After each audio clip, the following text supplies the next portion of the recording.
back to the show, everybody. Welcome back to the Upper Tier podcast. We have another watch along for you tonight. England versus Ghana.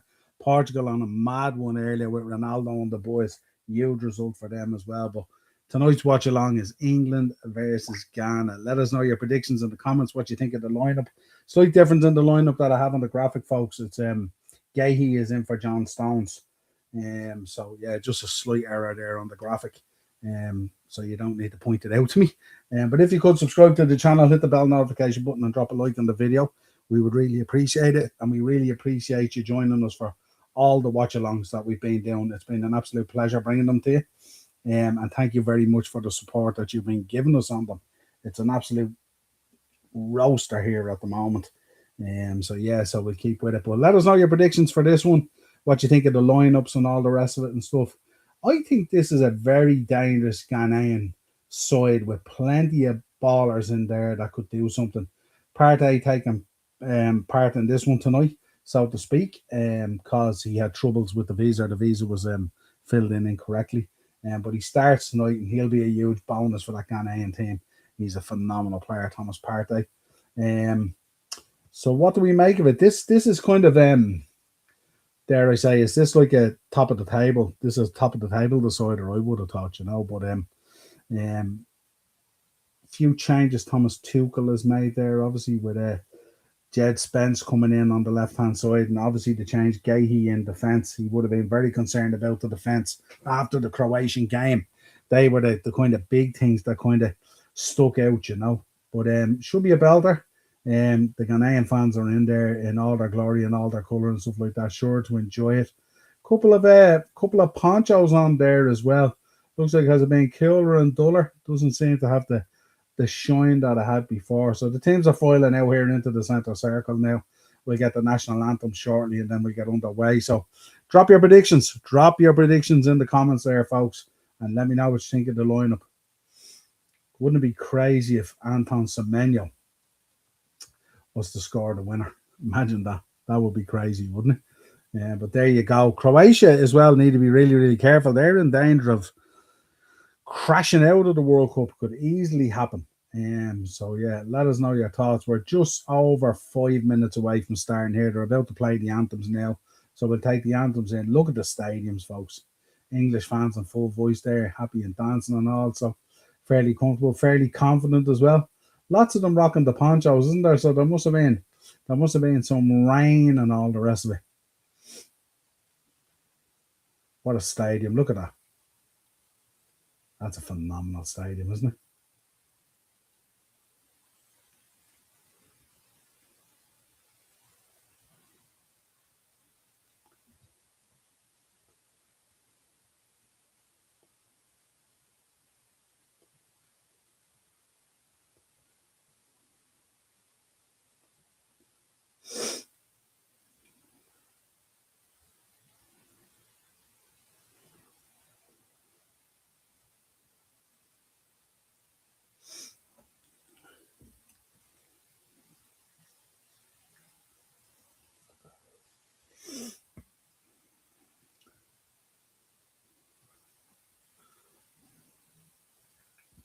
What do we make as well, folks? What do we make of Anthony Gordon starting tonight? He had a pretty poor game against the Croatians. Marcus Rashford came on and lit up the pitch. Should Marcus Rashford be a little bit upset that he's not starting tonight?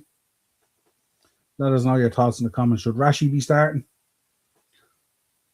Or do you stick with Gordon?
Fix something here, folks. Don't worry. Bear with me. Bear with me for the moment.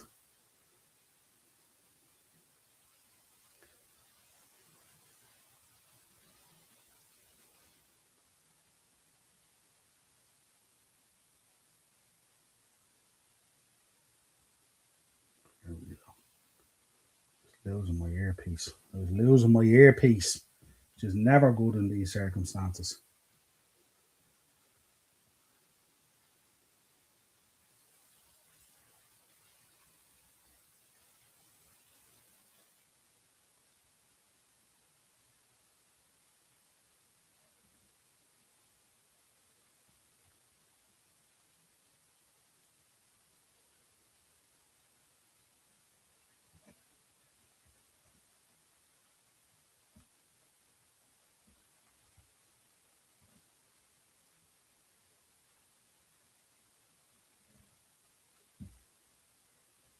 What's going on here? Second.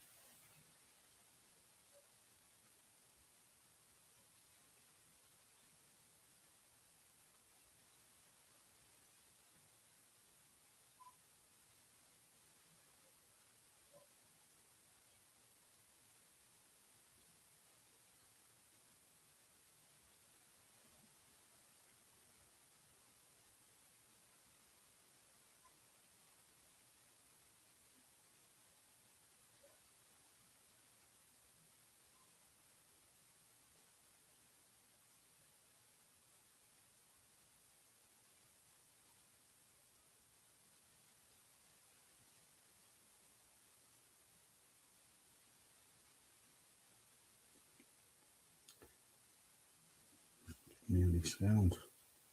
1 second, folks. With you now shortly.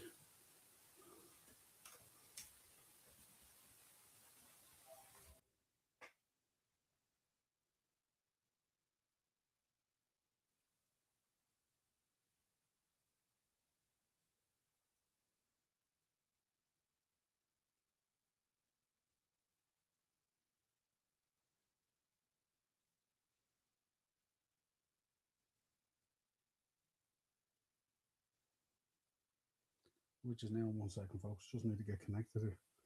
Doesn't like it for some reason.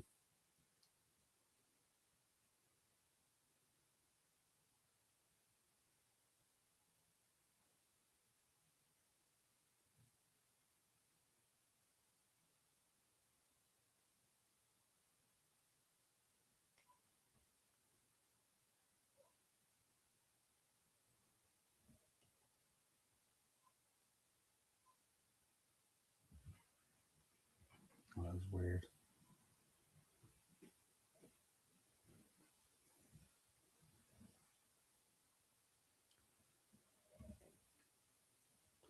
Anyway, we're off and running anyway. We're a minute in. Now, let's see. What's the story, brother? How are you? I hope you're good. Should be straightforward for England. This, you never know. You never know. You just never know. Lovely evening for a watch along. Lovely evening to be outside, not doing a watch along. Do you give Ghana any chance? I certainly do. I certainly do. 100% I give Ghana a chance. Good players in there. Good players in there. You know?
Now we're sorted, I think.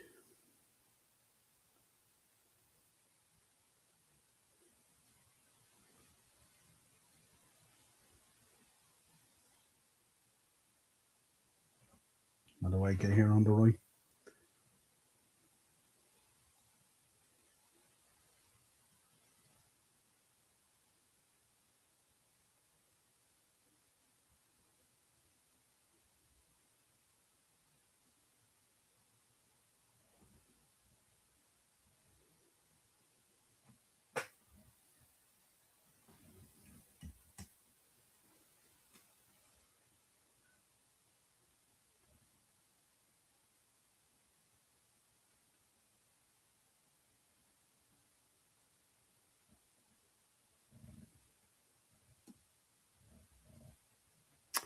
What do we reckon? What's the predictions, folks?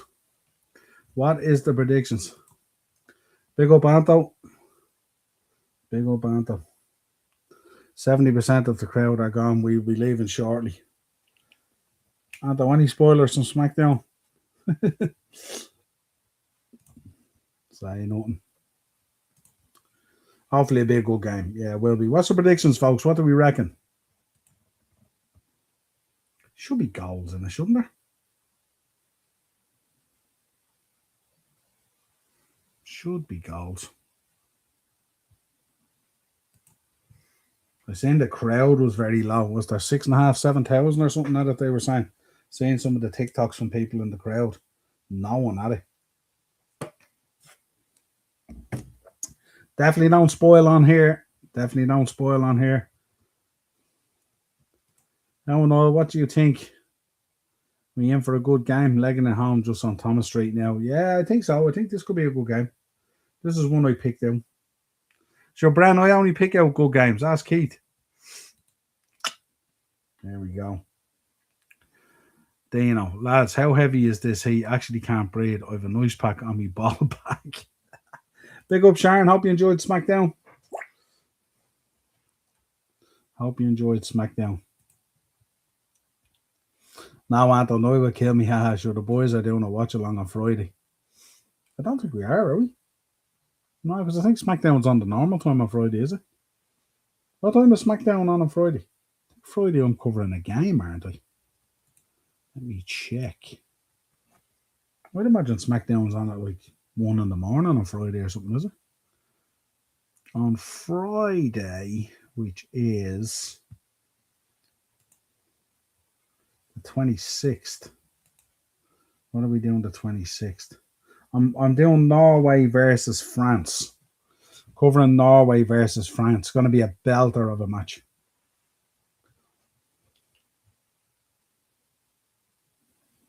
So that's what I shall be doing on Friday.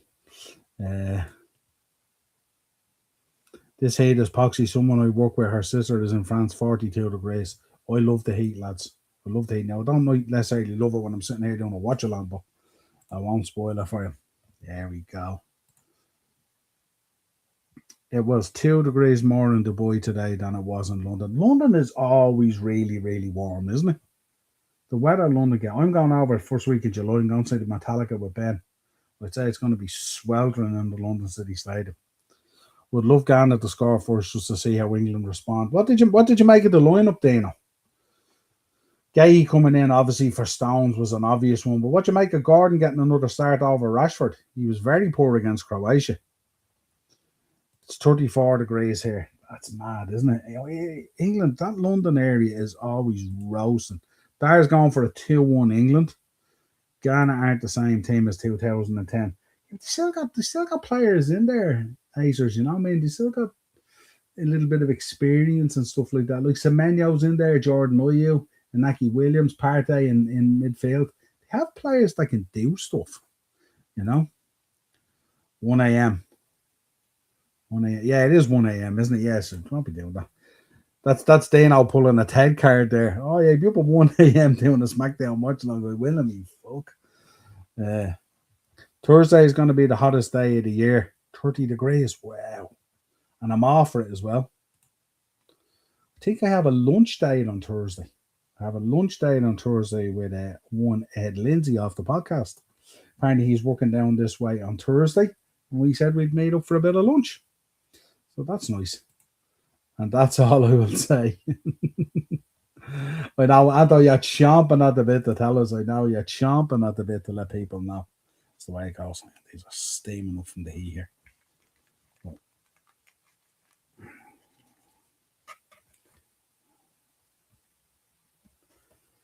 Rough going, rough going. It's not easy. It's not easy.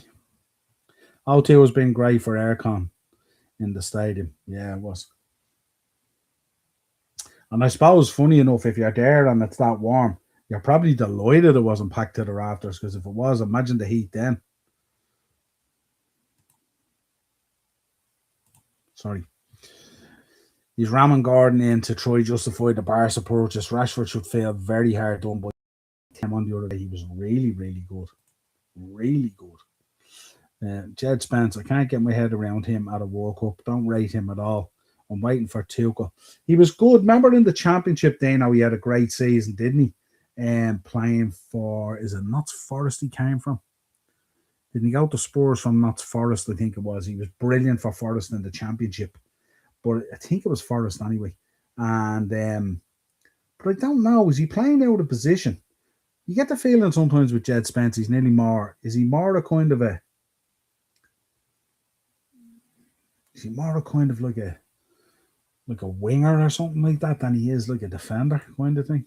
Is it the same? Is it the Trent conundrum or something like that? I don't know. Noel Solo with the red suit on Raw, is that indicating a brand switch? I don't know. I have no idea. I'm not too sure. I'm not too sure. But it never occurred to me. That never occurred to me. But I wouldn't imagine it's a brand switch, because if it was a brand switch, I would assume he'd be going with the bloodline. But he's hardly going with the bloodline if he's just, oh, chance, can I get it away?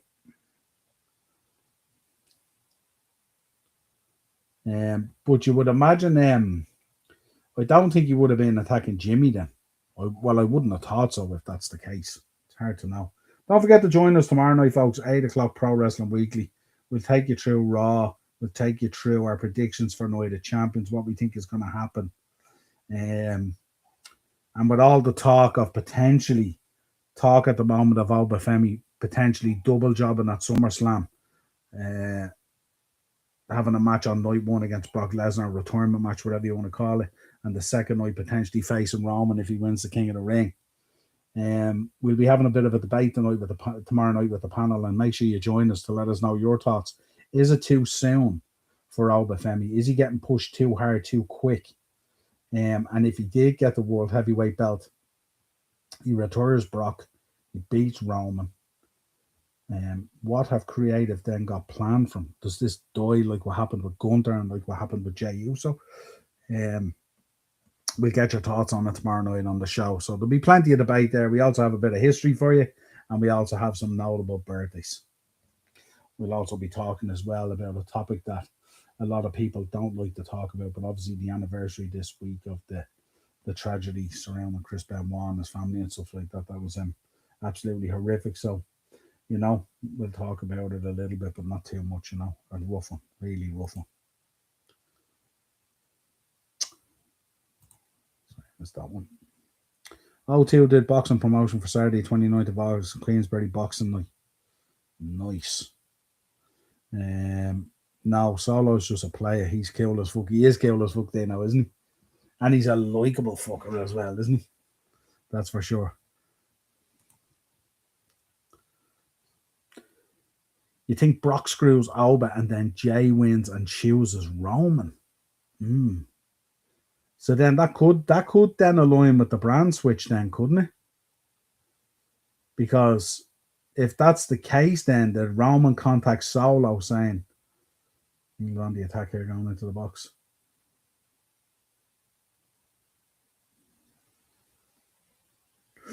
Oh, well taken out. Ghana defending well here. England trying to open them up, but quite compact. If that's the case, then Anto's idea of Solo brand switching over to Raw could be the case. That maybe it was Roman who sent him to take Jimmy out. And if Jay then wins and goes Jay then finds out that it was Roman who put Solo up to the Jimmy attack. Then that's when Jay might step in and go, right, if that's the case, brother, this is what we're going to do. And then you get the Usos at war. You still get your tribal warfare, maybe not as many people involved, but it's an opportunity then to bring people in, isn't it? Is this the opportunity we get then to see Zilla, and Talatonga and lads like that step out of the shadows? Um, Roman telling Jay he's got to go win the King of the Ring, then go after Cody was a little tell for me that a swerve is coming. Yeah, it could be the case. Could be the case. Makes it intriguing though, doesn't it? Because last night's episode of Raw felt quite weird. Um, there was a few little sprinkling of good stuff in it, but it didn't feel like a very good episode of Raw at all. Sure, it didn't. Just felt a little bit weird or disjointed. Lyra turning heel on Bailey. The Profits delivering the smoke and winning the tag belts off the Vision. Nothing between Alba, Femi and Jay. Nothing between Liv and EO really. You know what I mean? Danhausen electrifying JD. There wasn't really anything of that made you feel like it was a go home Raw for Night of Champions. Felt a bit weird, didn't it? Absolutely not. Brock Lesnar won WWE Championship from The Rock at SummerSlam 2002, age 25. Obafemi is now 28. I'm not talking in terms of age, Acers. I'm talking in terms of storytelling, in terms of laying a foundation and all that kind of stuff. That's what I'm talking about. I'm not worried about his age. I'm worried about, like, he's literally come up onto Raw, you know, and he's doing his thing and he's going through it. But is it conceivable? Is it conceivable that we would believe that Alba Femi can go through a war with Brock Lesnar on the Saturday night at SummerSlam and then be okay to go after Roman Reigns on the Sunday night, on night two? Is that conceivable? I don't know. You know what I mean? Does that devalue both guys? Plus, if you look at creative at the moment, if you look at WWE creative at the moment, which we don't really trust to deliver the storylines that we want as is, how are they going to get it right? How are they going to sell a SummerSlam on the basis of dual storytelling for night one and night two? And especially when there's no underlining narrative there really at all, is there really to buy into in terms of to trigger our emotion or get us going and invested into it and stuff like that. So I don't think that's going to be the case. I think if anything, it's Cody's belt here that's in danger. If anything, definitely not Roman. I think if you want to do Alba Femi versus Roman, what you do is if Alba Femi wins King of the Ring and he goes challenges Cody, takes the belt off Cody. I know he's been talking about Roman, but I think what they'll do is they'll put the belt on him on SmackDown, if that's the case. If they don't go with Jay and the Bloodline internal storyline or whatever, I think if they go with Alba Femi and he wins the belt off Cody, I think you're looking at Alba Femi versus Roman at WrestleMania, title versus title or something. And remember, we still have exactly Aces. We still have Punk. We still have Punk, so something still has to come out of that, doesn't it? So I don't know. I'm not too sure. CM Punk's opening Raw in Chicago next week. Is he? He's back for that, is he? Interesting. Why would CM Punk? CM Punk just went off on hiatus. Liverpool on the, or I'm saying Liverpool, England on the edge of the box here.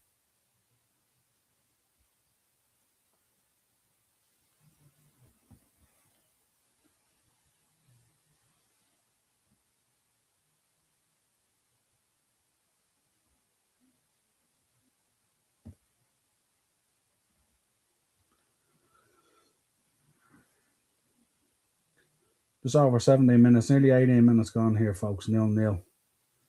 Ghana defending quite well. Was Partey here with a free kick. Yeah, because yeah, that's what I thought, Dino. Like he went on there and he said, "You never know what might fall from the sky or fall into his lap or whatever it is, whatever that promo he did on SmackDown before he hit it off against Cody Rhodes." So I assumed from that he was talking about winning the Money in the Bank, and that he would cash in the Money in the Bank potentially on Cody. But who knows? You know.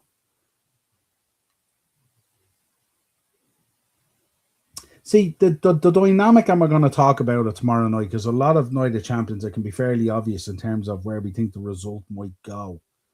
The issue for tomorrow night's conversation and debate is how do we get there? Like, does the you could look at, say, for instance, Obafemi situation. We'll talk about tomorrow night, obviously, because we're doing a watch along for the football. But the main thing is, while we're watching it, is that does he take Obafemi out before he even gets to the ring, and does Obafemi get replaced, or does he interfere in the match, costing Obafemi the match, and Jey Uso wins the King of the Ring? So it's there's an opportunity there. Like, remember, because CM Punk is due back, Randy Orton's due back. We know Drew McIntyre has been teasing that he's involved in projects and stuff like that. But that could be storyline just to throw you off the scent. He'll be due back soon as well. So it depends on the dynamic of how they want to do this. Does Roman cost Obafemi during the match for the King of the Ring? Or does he take Obafemi out before he even gets to the ring for the King of the Ring? He gets taken out of the match. Out comes Randy Orton. Out comes Drew McIntyre. Out comes CM Punk, whatever it is. It doesn't make any sense at all. I get it, Raw's in Chicago and stuff like that, so maybe he'll be there. But I would have assumed, with the issues they have on the Blue brand at the moment with star power and stuff like that, I would have thought that would be tailor made for CM Punk to go over there and liven that whole title picture up. That's just my thoughts. They always do that though a week away for a PLE. It can be very heavy segment based. Yeah, but they need to give us something, don't they? Like, they need to like the two boys were in the middle of the ring last night, just having a chat really, and Liv and Neo got into it a little bit. But you'd expect a little bit more there, you know what I mean? And then there's no guarantee. I mean, we're all here talking about this Brock Lesnar situation and all. There's no guarantee Brock's going to go all the way out to Saudi to attack Obafemi. That may or may not happen. We could just get straight up two matches here, that Obafemi match, and Obafemi just goes out, obliterates Jay, and wins the King of the Ring, goes on to challenge Cody. But if he's challenging Roman, it's like we literally have like just over a month to build up that match. That match needs a much bigger build up. You know what I mean? That match will need much bigger build up. You can't just shotgun that in 5 or 6 weeks. People are just not going to be interested. Head clash here. Two boys down on the ground. Bellingham being spoken to by Thomas Tuke. Look at Bellingham. He hates being spoken to.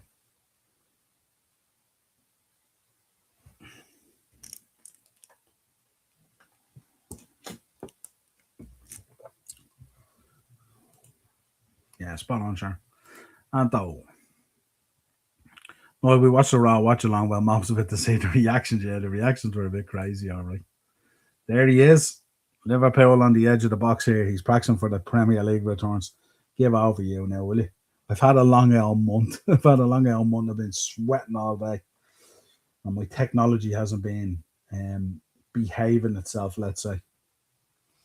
Seth Rollins versus Roman Reigns at SummerSlam.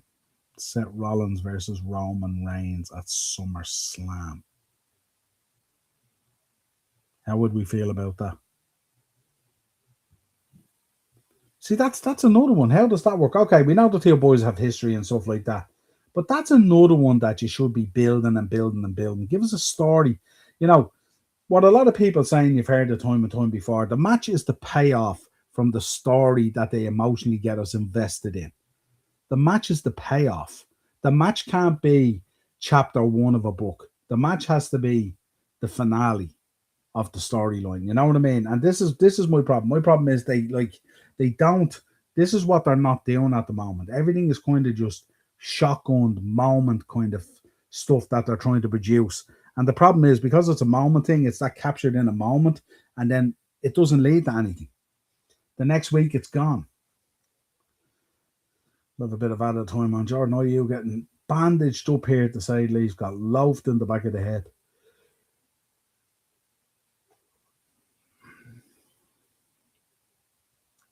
Where does Jordan Ayew play his football now?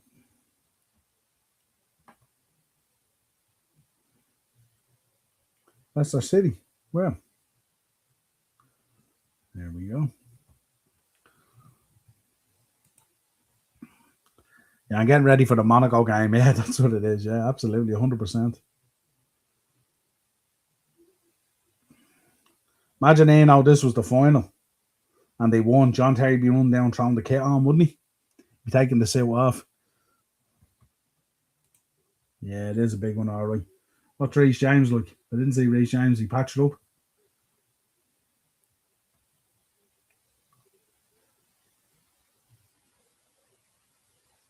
He looks all right, yeah, Reece.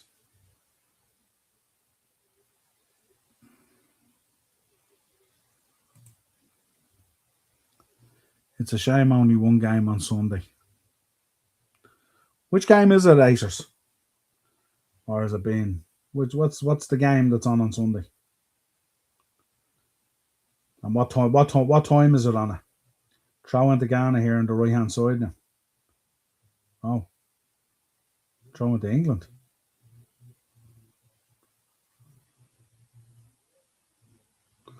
I don't know. I don't know. In fairness, no, it's probably overused and tired with all the watching on you're doing. It's wrecked. It's wrecked. 5 minutes before the show last night, folks, I had no Wi-Fi. The Wi-Fi went down yesterday at 3 o'clock or whatever it was. I came home, was in the gym. I came home. Normally, when I go to the gym, if I'm doing like shows or watch along stuff like that, and it was early. It was an hour earlier than we thought originally yesterday. And I got home and the Wi-Fi wasn't working, and I had to rebuild everything, reset up everything. It was a nightmare. It was absolutely. I had sent the link to Bren to start hosting the show until I got it sorted and stuff. But I actually managed to get it sorted in time and do the show. But it's a nightmare because there's a bit to set up. If you look at the setup here, like the screens and all and everything, it all has to be set up. Yeah, but yeah, absolutely, Sharon. Putting in the shift.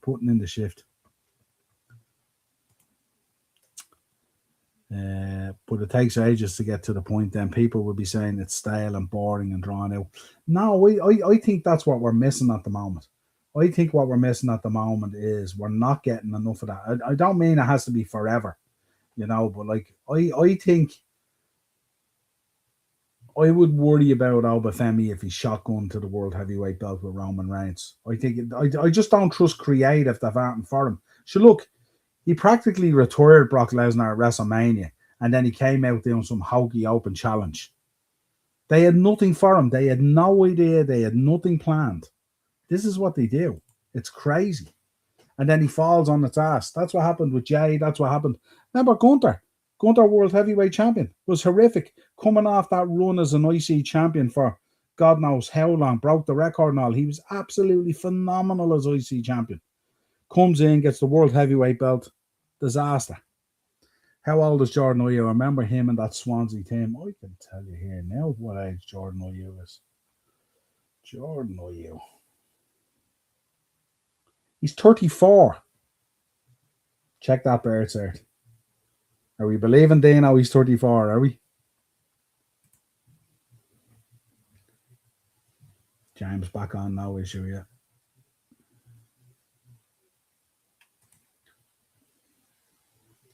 Yeah, it's early days, Keto. Early days. Good to see you, brother.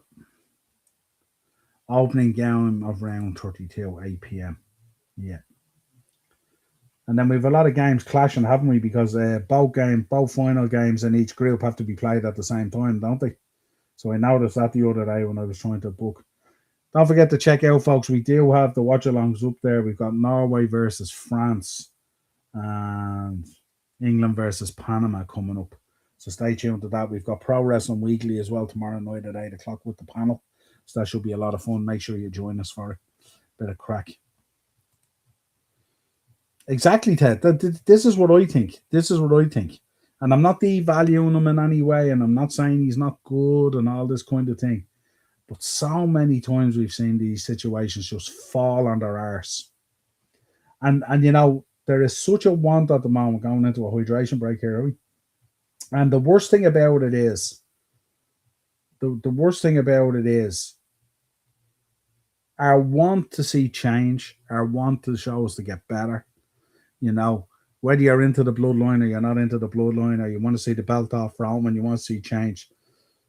sometimes you have to be careful what you wish for. You know, I know with Cody, it's gone very, very stale. You can say, look at SmackDown today, 6.5, 7,000 at it or something like that. You know what I mean? That's unheard of as a crowd for the O2. Now, obviously, there's World Cup and everything else going on, so it's a bit more of a challenge, but still, um, our desire for change sometimes might cloud our judgment of what we want to see, and then something gets shotgunned in, and you go, fuck. You know what I mean? So, I don't know. I don't know. It's a weird one.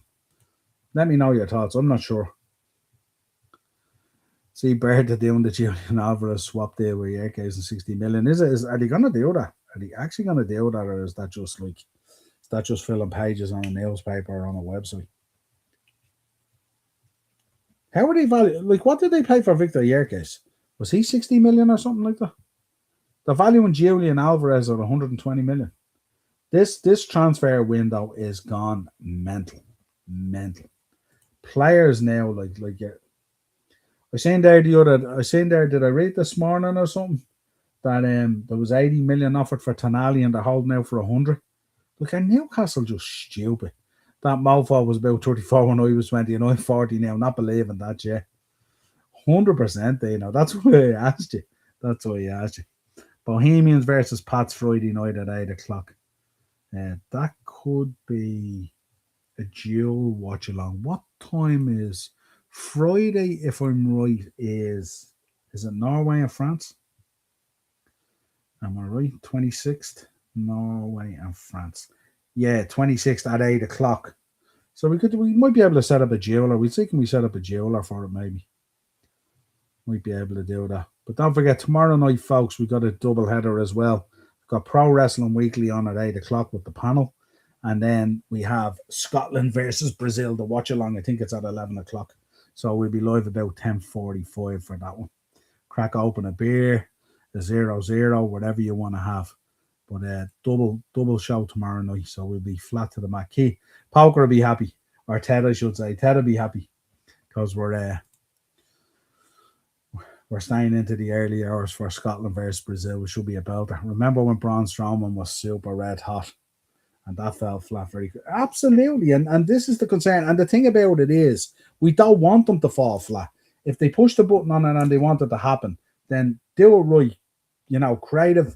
You know, don't be so risk adverse at times. You know what I mean? You're gonna have to take a few risks. You know, this is the problem. But just like they have to be calculated, and like you know, we can't put a world heavyweight belt on Obafemi and have it go the same way as Jay and the same way as Gunter. That ain't gonna work. Cody is just a bit too bland. Needs the heel turn big time. 100%. Not only the heel turn, but away from the belt as well for a while. United offered West Ham 75 for Matty Fernandez. Gonna get rejected immediately. What are they? Are they looking for 80? Are they? See, the problem with the Fernandez deal now is are PSG interested in him and Real Madrid as well? So, and that's a problem. That's a weird one that Real Madrid are interested in him, isn't it? With Jose gone back in there. He's not normally a youth guy, is he? Fair bad for Semenyo here. Ghana aren't set up to accommodate him at all. He's wasted in this team. Free out England here.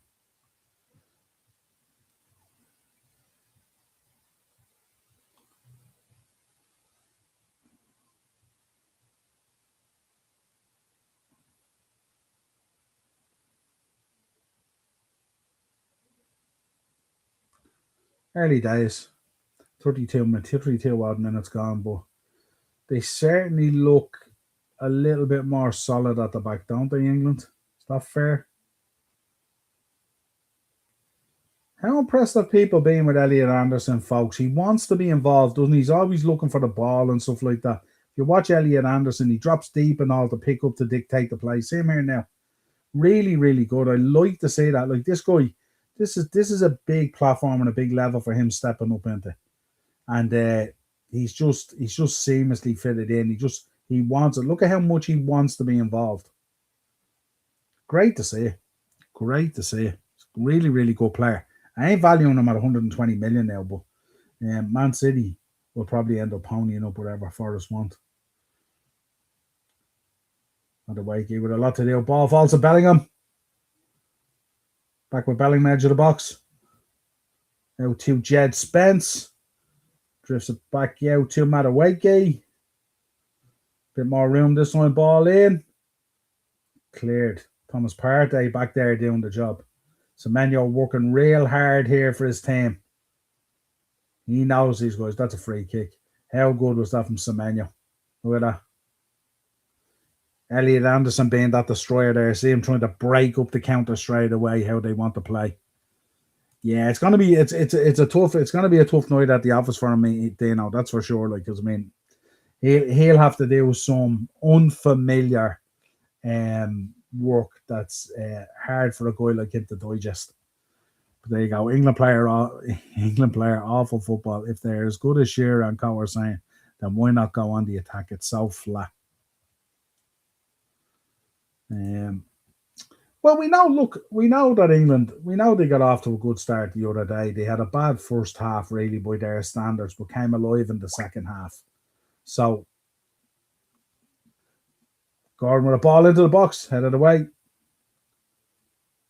They're doing well. Partey dropping back in there, like protecting his back four, back five, whatever formation they're going with. When I look at the formation here, it says 4-3-3.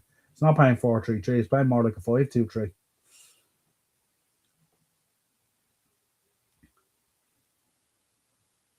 Boy, Aroneki doing work as well, and Partey working real hard for their team. It's a flat crowd as well, folks, isn't it? Maybe it's just the oh, unlucky.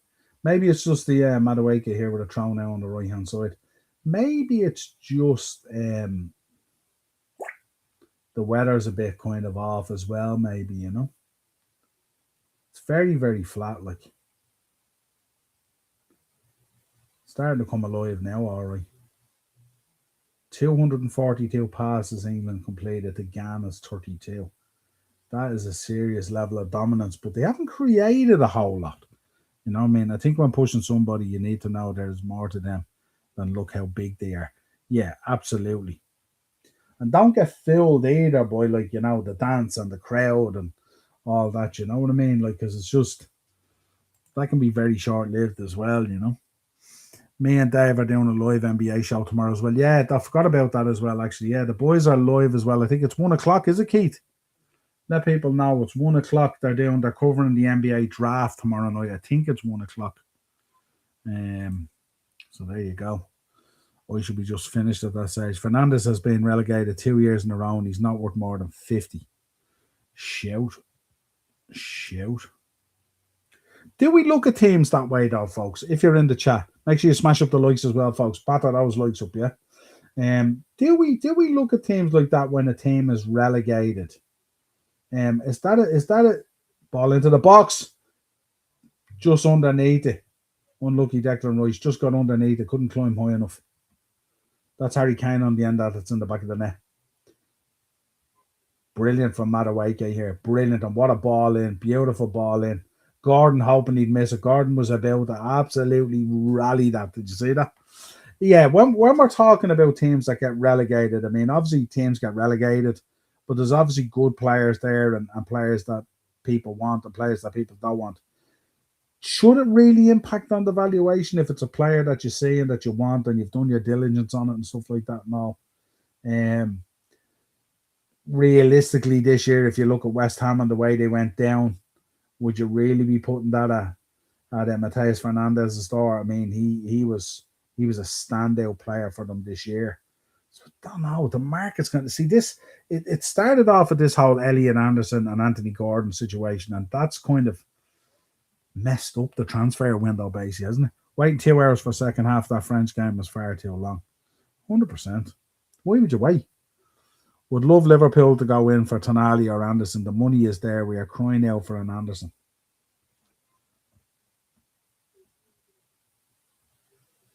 Yeah, I don't know.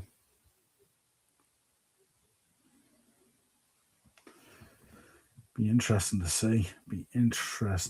I think Anderson has expressed, like, United were looking at him as well, and I think Anderson has expressed that he wants to go to City, doesn't he? So there's no point in getting involved with that. And in fairness, I think the last thing we need is another summer of punk where we're trying to unhinge another hostage from Newcastle that we're just got to take the fucking piss, like, you know what I mean? Tottenham willing to pay West Ham nearly 90 million for finance. See, this is what's going to ruin it. What do we make? What has happened at Tottenham as well, folks? What has happened at Tottenham that suddenly all this money is there now available? It can't be just the Serbi going in, can it? Like they're signing they're signing what I would call leveling up players for Tottenham. Tottenham are starting. If you look at Tottenham in the transfer window at the moment, they're acting like a top six club. When you look at who they're targeting and stuff like that. City already got 120 rejected by Forest already. Yeah, see, this is it. Big up, Greg's. What's happening, bro? Hope you're good. Hope you are good, my friend. Hope you are good. Nice little wins last night as well, Greg. Fair play. Seeing you posting them into the chat as well. Tidy little wins. You don't want to go. You don't want to go to that party. No, absolutely not. 32 passes in 36 minutes for Ghana. See, Ghana won't care about that. Ghana give them the ball. Like, let's be honest, Ghana were never going to dominate this game. Look at those passes. Holy God, yeah, 100%. Big up, Sean. How are you, brother? Well, Noel, watching from the local pub, a mixed feeling so far. What do you think and what's your prediction? It's flat as hell, isn't it? It's flat as hell at the minute.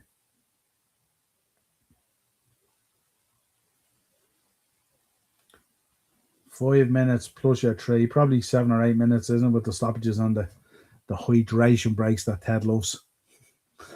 Big up. A few nice cold ones, Sean. A few nice cold ones to celebrate. Congrats as well on the car and stuff like that. Looks lovely. See United versus Leeds United game, Crow Park and UEFA Super Cup final on the same night on Premier Sports Ireland. What time is the Leeds game in Croker? Is that an afternoon game or something like that? I didn't even look. I didn't see the time and stuff. That I presume it's not going to clash with that final. I think England has the potential to go far, but I don't think all the way. Could be wrong. Shout, 100%. 100%. Dino, Rashford will change this game. What were Barca thinking going for Gordon after Rashford shown his worth? Do you know what I think? I think Barca were just trying to take the pay. Declan Rice carded there, folks, on 41 minutes. Needless booking, really. Oh!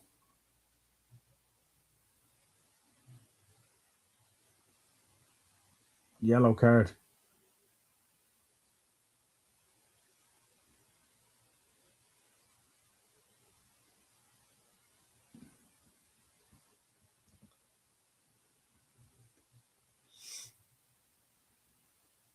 It's their first yellow of the competition. Wow. Declan Rice booked. Yeah, 100%. I can't understand that either. I'd say Barca were trying to take the mickey out of United, and I think they probably said to themselves, this Rashford lad is a problem for these guys. They won't want them back. So if we offer them out, they'll take it, And they called their bluff. Did I read today as well, lads? Let me know how you feel about this. Rashford potentially linked with a move to Arsenal on that left-hand side. Talk of Martinelli exiting the building, and I don't know what the plan is for Trossard, but they need fixing up on that left-hand side, don't they? Semenyo. Oh, took off his toe. He was dying to have a pop. Look at this. Ghana could drop a dagger here just before half-time. They're definitely having a go. Look. That's a Ghana throw. What's wrong with Joe Bellingham here? Joe Bellingham's going to be the hard man there. You want to cop on, man. You ain't going to be a hard man to these Ghanaian players. And certainly not Jordan Ayew. But what do we make of that? What do we make of that, folks? Rashford linked. He could go in there and do a job, couldn't he? In Arsenal. Being relegated once is one thing, but 2 years on the trot, you can't be considered a top-level player. Do you like him, though, Ted? Like, the question is, if you bring him in, Ted, does he solve any problems you feel might be in your midfield? First of all, does he start? That's corner, is it? Corner here to Ghana. Corner to Ghana here now. 43 minutes gone. This could be interesting. Does he? First of all, the question is: does he start? Does he start for United, or are you padding out the squad there for your European adventure this year, along with the league? If he starts for United and he solves a number of the problems that you think will be solved, do you end up paying the 80 million? Ball in, cleared. It was Gay with clearance, was it? So I don't know. That's the kind of thing that needs to be discussed. I'm not too sure, because the valuations on these players are insane. They're just mental. Acers, had RT got that brave match on, then that wait for the French game would have been worth it. Yeah, absolutely. 100%. Keto. No, it got rescheduled. Dave wants to do it at 6:30 tomorrow, just before. Oh, okay. Perfect. Perfect. And is that going to be a live, Keith? Is that a live? I didn't see on the channel the timing. I never looked at the timing on the channel. Is that going to be a? Is that going to be? Is it live? Or are you just doing a video on it, or what is it? Because you were going to follow the draft live, aren't you? So let us know.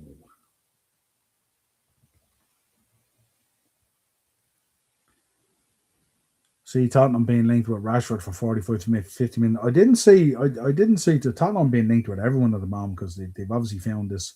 They obviously went into Daniel Levy's office and they just found they were tearing down the walls and redecorating it. And when they took down the walls, just all this money just started falling out. I presume that's what happened because this is very unlike Tottenham. Tottenham are tearing up the transfer window at the moment.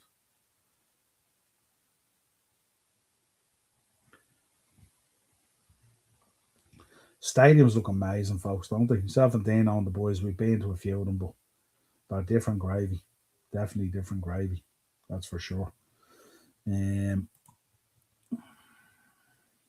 at Dane Fitz, you boys need a centre back more than a midfielder. Maybe two centre backs. Who knows? We need an awful lot of work. You know, we need wingers. We probably need a proper six destroyer. Unless we believe we're going to get the Gravenberch back that we had the previous year when we won the league under Slot first season. Is that Gravenberch still alive? Does he still exist? If he doesn't, then we need to get a proper six. Um, yeah, we're gonna need a left back because Robbo gone. Need a right winger. Definitely need a left winger because Cody ain't the answer, even though he's having a real good start to the World Cup. But I don't think he's the answer for us at the moment. So we need a right and a left winger. Um, I don't know what are we going to roll. Are we going to bring Darwin back on a free, or are we going to just go into the season just with Alexander Isaac, and we know how brittle he can be. Diamande looks like it could potentially happen. Hope that gets sorted soon. Don't want this deal to drag out too much. It'll drag out. It can't get done soon because he's at the World Cup. So they can't really do anything. It's only just variables. If Anderson has a good World Cup and they go far, that price could go above 130 million. That would be crazy, wouldn't it? It's just going to destroy it, isn't it? It's just going to destroy it. Big up on the slab. The boys doing the business. Make sure check out their channel, folks, on the slab. It's good. They do horror stuff. Very, very good. Now Bellingham golf from outside the box will be the winner. Imagine. Imagine.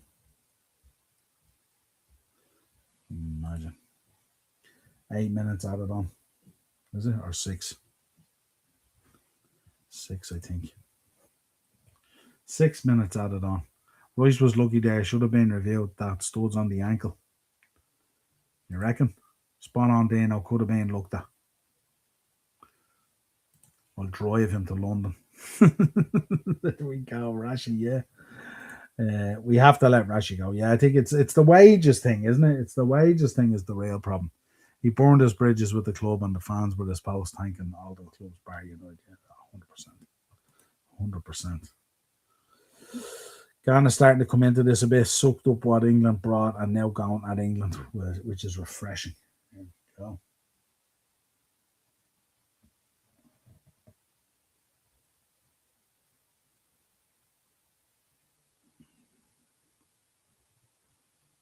Ghana doing their best here.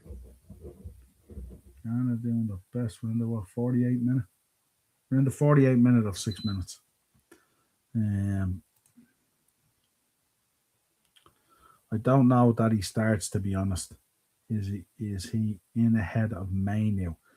That's the issue. I mean, that's the issue. Like you guys now are coming back into European football, so you guys have to really pad out your squad with really really good players. And the question is, with what you have to do, like how many players do you think you need to get in? You know, I presume you're going to need to get another keeper, right? Because I assume Bienda's going to head off back to Turkey or wherever it is, and I presume Onana's not even going to be allowed to park cars at Carrington, near alone trying. So you're going to need another keeper in, aren't you? So you got to get a keeper. Um, you're going to need to replace Casemiro, which I would imagine. What are you looking at there? Is that your Mateus Fernandez? Believe stuff has gone quiet, hasn't it? Anderson has obviously more or less indicated he wants to go to City. Um, well, we know they're not worth it. We know it's nonsense. We know Gordon isn't worth the money that they paid. We know that Elliot Anderson won't be worth the money that City end up ponying up. We know the money that we're going to pay for Yandy and Mande is not going to be, that's a given this stage. But just in the world we live in at the moment with transfer fees and all, it is what it is.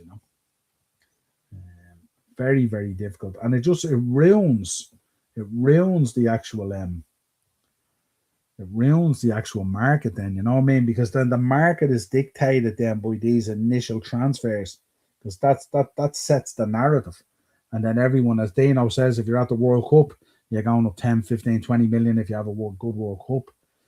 Even if you unearth a new star and stuff like that and all.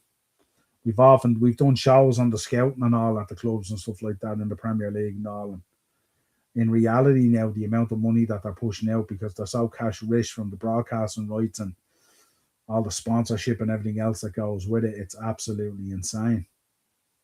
Craziness.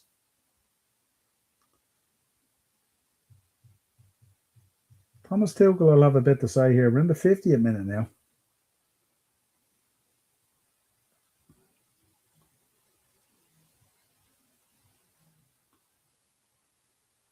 Bellingham can be like that, folks, can't he? He can be a bit petulant. When he's not getting his own way or things aren't going well for him, he can just be a little bit. Yeah, that should be a booking. Why isn't that a booking?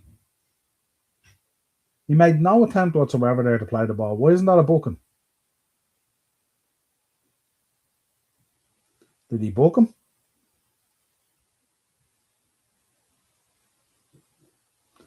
Half time, folks. 52 minutes played, half time.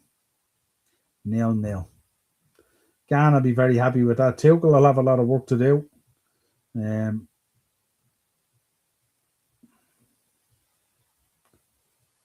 interesting. What do we make? They've been really good, haven't they, Ghana, so far? They've withstood anything that's been thrown at them. Yeah, where is it? Isn't Bellingham a bell end? Thinks he's a hard man when really he's a from the in betweeners. Yeah, 100%, 100%. If we were on the pitch, then we torture him, wouldn't we? The two of us, we torture him. We give him an awful time. Ghana defending really well here, folks. It's a live podcast tomorrow, Pop. We'll be covering draft and free agencies. Lovely. Make sure, folks, give the boys support tomorrow, 6:30 on the channel. They'll be covering the NBA draft and free agencies. They're going to get this. Going to be a big year coming up now for basketball on the channel as well. So give them your full support if you're a b-ball fan. Ted, we need a massive revamp this summer. The Jones McAllister situation needs sorting early doors. It certainly does. Certainly does. There's talk Areola wants to assess the midfield before selling. I think McAllister could be great again. But he hasn't suddenly become a bad player, has he? I mean, I don't think we can judge anything out of last season. I think last season was just a write-off. Because 11 players can't drop off like that, you know what I mean? and become bad players. Wonder will PSG take Gakpo, Elliott, and 10 million for Barcola? Is that what they're trying to offer? Can't imagine why would they want them? Is that hopeful thinking? Was that Kane's first shot on goal? I think it was. Yeah, it was Kane's first chance. I think it was. I heard PSG is looking for 60 million for Barcola. I imagine we will sell Gakpo and try and go after Barcola. I don't think you're getting Bradley Barcola for 60 million, Paul. There's no way Bradley Barcola is leaving anywhere for 60 million. You're talking about a guy who could be in the final of the World Cup and all for France. 60 million. I think if the fee was 60 million, people would be snapping them up. Unless he has a release clause that I don't know about, but Acers. I'll get to that in a minute. If that Rashford clause was open to Liverpool, they'd have took him for 40 million. I think he's matured now, plus it was half and half. That period at United was toxic. It was. I think he's available at the moment. There's a clause, isn't there? Yeah. There's a clause where he can't go to, is it Liverpool and Man City? I think. They want X amount if that's the case to safeguard him. Because I'd say he would have shit housed his way to Liverpool or Man City, no problem. He's a mercenary. Would love to see Onana back at United. Well, they gotta find a home for him, don't they? Gotta find a home for him. See, Newcastle wants Martinelli and Trossard once Tonali leaves.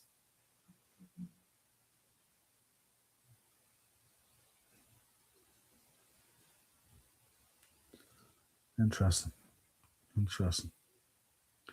This is another one where we could see like just puzzles being solved, like a Rubik's Cube with some of these players. Interesting. Problem United have now is Champions League football. Clubs will say you're Man United. You've got Champions League, pay up or fuck off. Yeah, half time. EFL fixtures out midday on Thursday.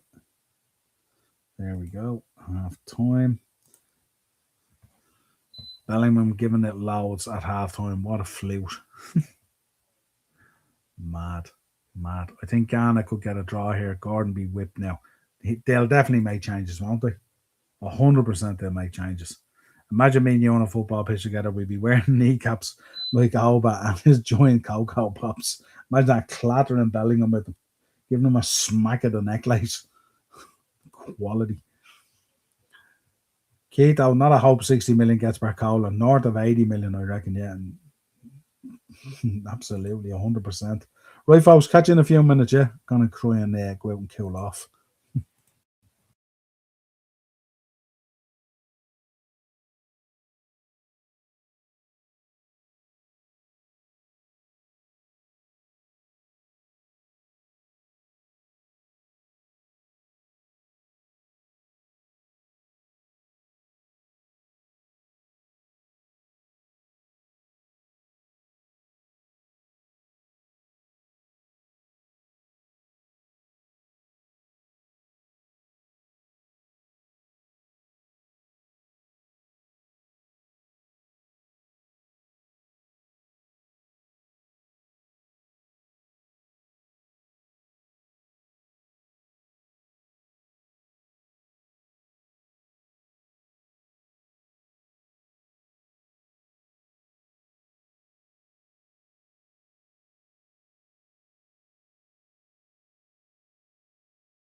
And we're back. Players are on the tunnel waiting to come back out, folks. What do we make of the first half? What do we think second half? He's probably going to have to make changes, is he? Seemed very, very flat and, you know, playing for the safe option and stuff and all. What changes would you make if you were Thomas Tuchel? Surely Rashford for Gordon, yeah?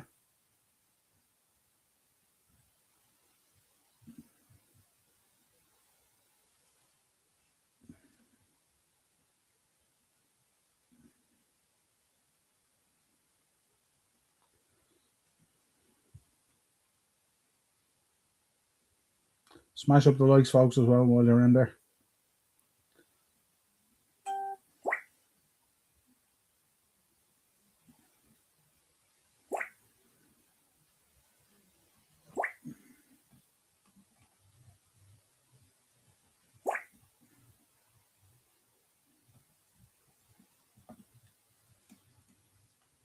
Found on a mad one. There's James Madueke having an old chat.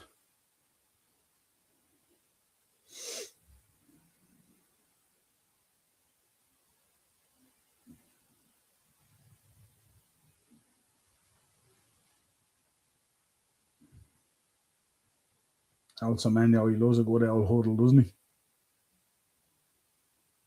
I think with Ghana it'll be more the same. We'll let him try and pinch something. Ghana look good end of the half. They looked real good.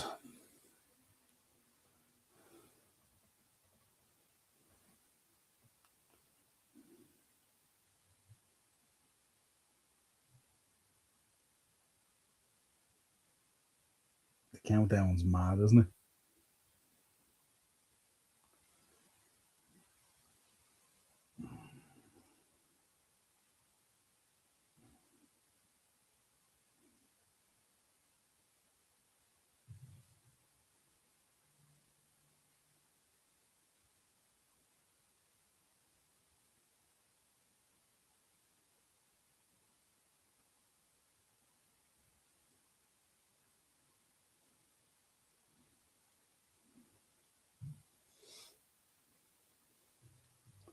What's happening, big man? Hope you are good. Hope you're enjoying the weather. What's happening on the knockout stages this Sunday? That is when everything gets interesting. It's been pretty good so far, though, hasn't it? Been some interesting results so far. Hasn't certainly gone with the script, has it?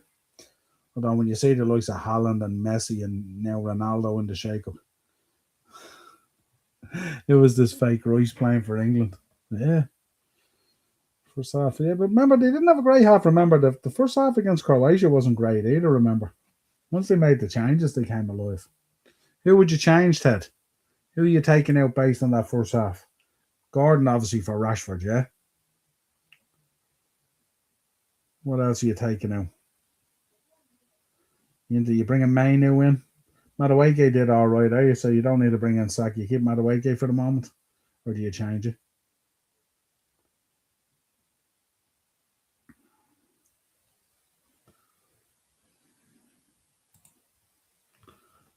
I don't think I changed the formation. I think not necessarily the formation, just the people. Just the people. They changed it. They changed it against Croatia, and the game came alive.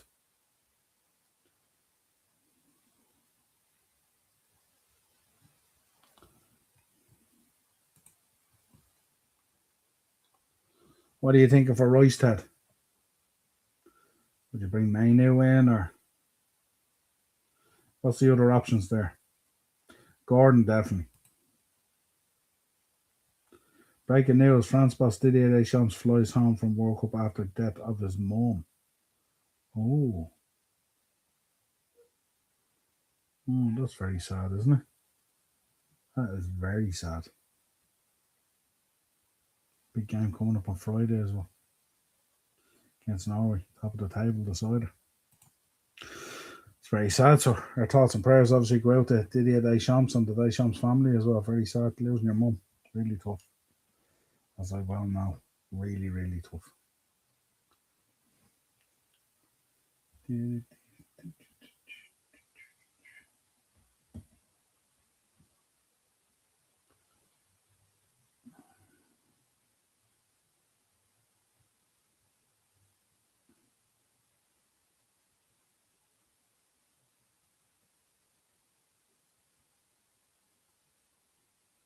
That's the thing that Ghana need to be careful here, isn't it? That they don't open up too much on the basis of the end of that half and what they're doing here. So if they open up too much and open up that door for England, that's when England can pick them off very quick. This game gets away from me. Yeah, that's horrible news, isn't it, Ted? Horrible news.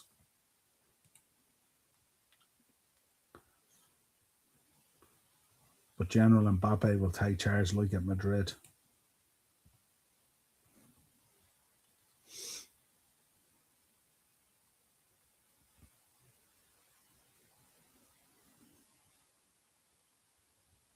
Surely, if you needed someone to step in, surely Zinedine Zidane is over there. Isn't his son there with Algeria? Surely Zinedine Zidane or someone could potentially step in if needed. Terry Henry is over there. Oh, they're in. Oh! Oh my God, I thought that was going to smash the back of the net.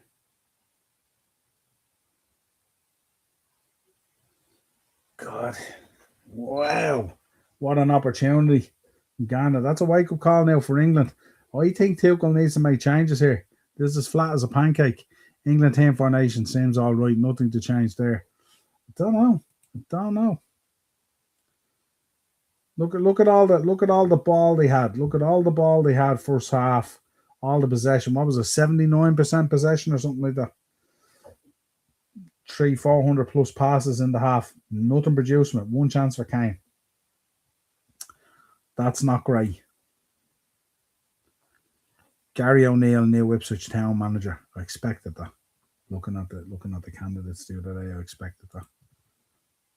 Awful from Gordon on there, yeah. Do you find Ted with Gordon at times? He just looks so uninterested. Like we know there's a player in there, but at times there's a boy you boys would all be familiar with. You Man United by Carlos Queiroz.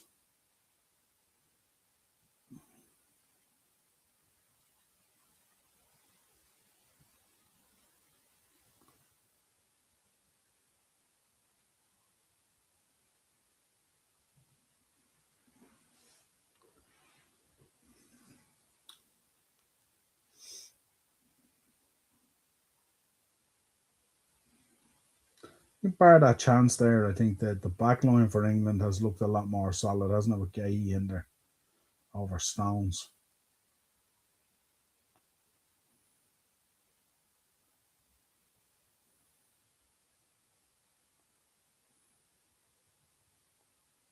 Spence gives them a great option going forward, doesn't he? But you need to be careful on that right hand side. Could be wide open there. Spence nearly feels kind of Trent levels, doesn't he? Not that level of Trent in terms of delivery and ball and output and stuff like that, but in terms of the reneging of the defensive duties at times. Should be one up Ghana. Got to be more clinical because they won't get many clear cut chances. They won't. They will not. And the thing about it is, once they do change it up, or Tuchel changes it up, um, you got a Rashford on there and a Mainu on, and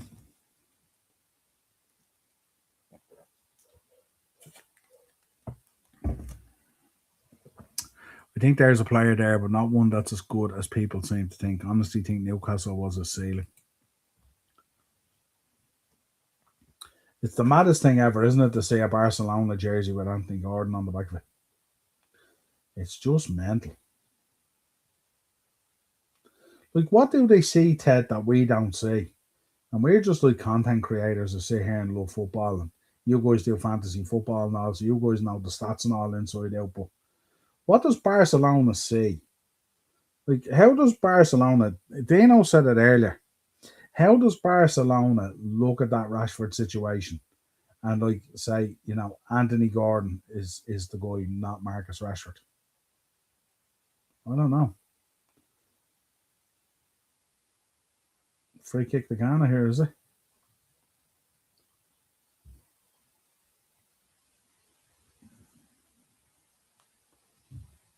Yeah.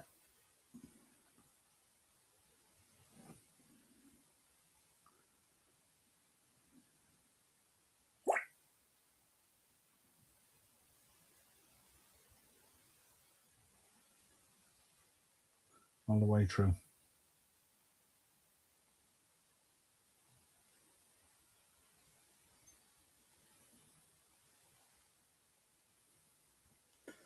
Free kick, Pickford failed.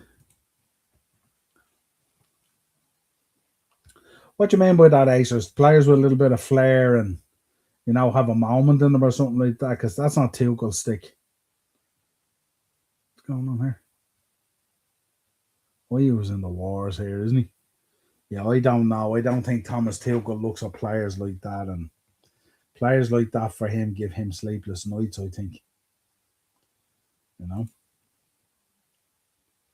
Sometimes you need a player like that, though, to come on. And, Rashford could be that guy if they brought him on. Well, now, shortly, anyway. What are we, 54, 55 minutes nearly gone, so. Well, now, anyway. The thing is, in that Spanish league, you are given a lot more time and the games are not as intense, so he probably will do well there. Potentially, yeah.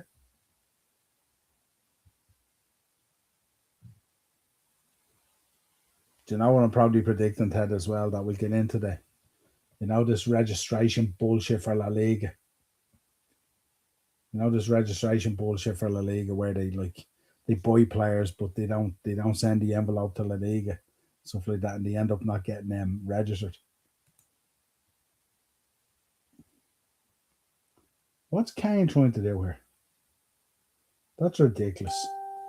He wasn't doing that in there, Sebo. Bellingham throwing himself on the ground.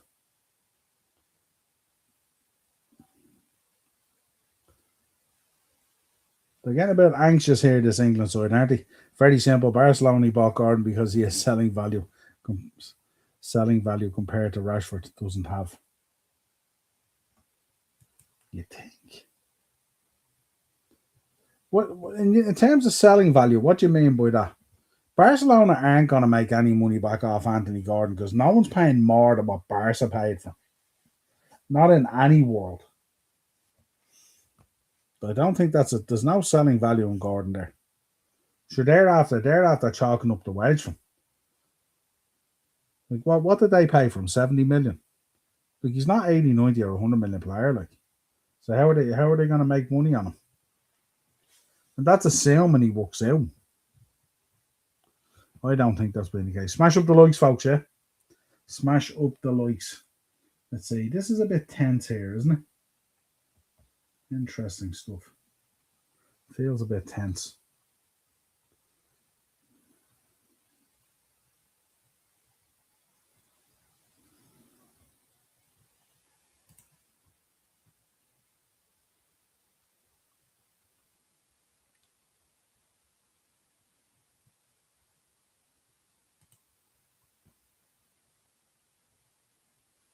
%. 100% he is.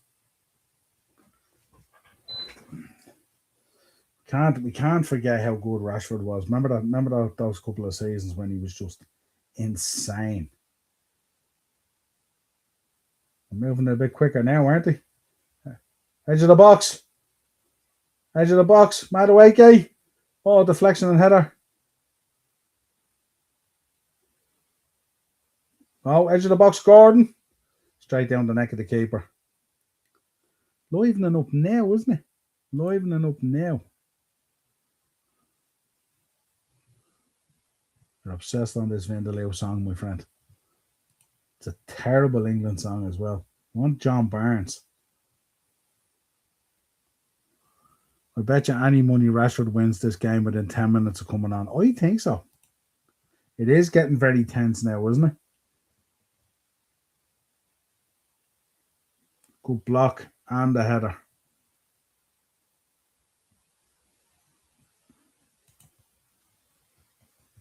Got two good blistering lads at the moment.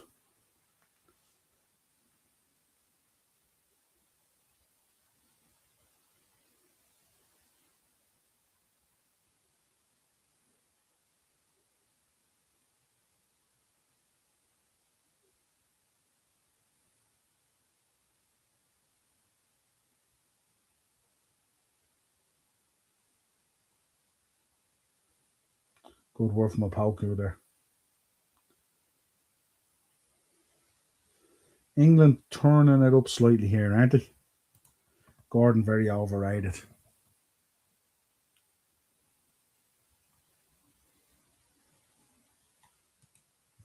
Yeah, possibly.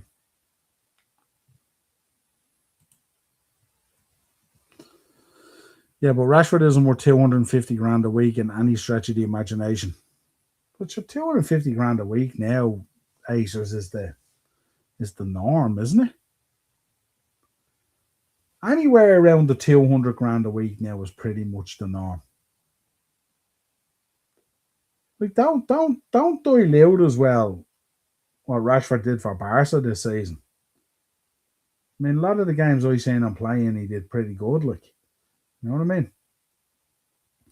Like Rashford in the right environment, with the arm around the shoulder, in the right environment, feeling loved and a big part of what's going on at any club, can be a hugely powerful and threatening force. Like, we can't say here on the podcast and act like Rashford's a shit player. He's not a shit player, like, you know what I mean? In the free kick here, is he?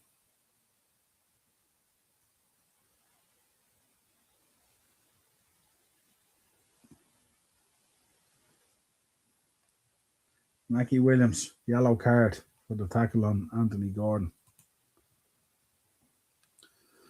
Is this the tactic for England from Tuchel? Run the other team ragged and then bring on the subs and up the intensity. Could be. Could be. Could be. Worked against Croatia. They battered Croatia that second half. I see England getting to the semis, and if they get France along the way, I think France will tear that England's defence apart. Funny thing about it is, do we believe they're playing their best 11? Now, I don't mean in players that they didn't bring. Do we believe, looking at the list of players, are they playing their best 11? That's gone real long. Header, never going in. Another corner, opposite side. Anderson with the header blocked.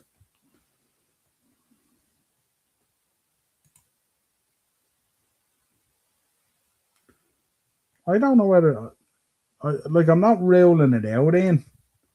Like, Tuchel has form in terms of getting teams over tournament lines and stuff like that as well. You know what I mean? And he'll give them the belief that they need and stuff like that. Carrick already admitted that Rashford is part of his plans next season. Well, he has to say that. That doesn't necessarily mean that's the case. He has to say that. He can't come out and say he's fucking crap. We want shot of him. They're trying to find a home for him and get a few bob from him. That's just the game that they play.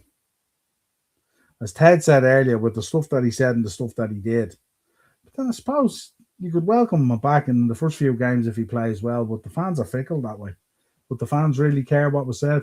If he's all back in, if he's back, he could chalk it down to, the crap that was going on at the club at the time and all. I think Rashford and Saka coming on against tired right and left backs is huge. Yeah, 100%. Yeah, the plan's to sell him. 100% to sell him. 100%.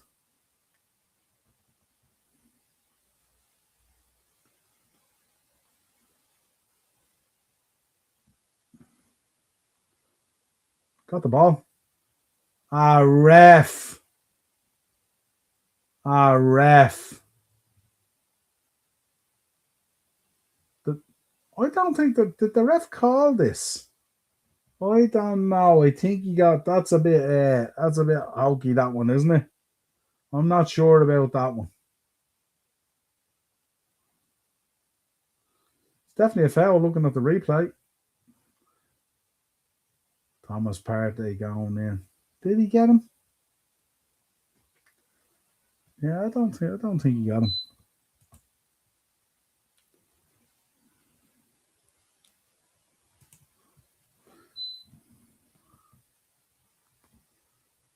Seshko. He's done all right, Acers. I don't think you'll have too many Man United fans coming on talking about whether Seshko's done well. I think Seshko's done all right. Ball in, well defended again. Smashed. Falls to Gordon, edge of the box, squared. Madueke. Tried to side foot into the far corner and just put it wide and high. Bit more about them, isn't it? I don't think that's the case. Ted, how did you feel about Šeško's season? I wouldn't have thought any Man United fans would be disappointed. I think Šeško's done all right. I don't think Rashford wants to be at Man United anymore.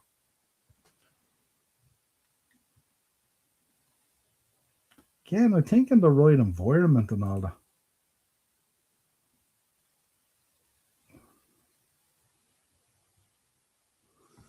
That's not a nice one from Partey, but then again, nowhere near the worst he's done. It is the Spurs Arsenal connection as well, remember? Yeah, I think so. I think he scored a lot of goals for Man United this season that played a big part in that top five finish, that third place finish. Let's not get it twisted. He's cropped up with some serious goals at times this season. I don't think Man United fans will be disappointed and having that Saka coming on, Nico coming on. Two good changes.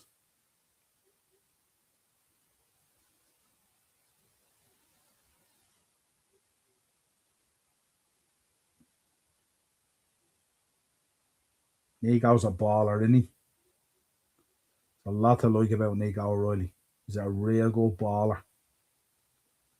Did really well this season at Man City. His link-up play with Doku has been sensational this season compared to Gordon coming off for Saka. A bit of a reshuffle here, is it? O'Reilly coming on for Jed Spence.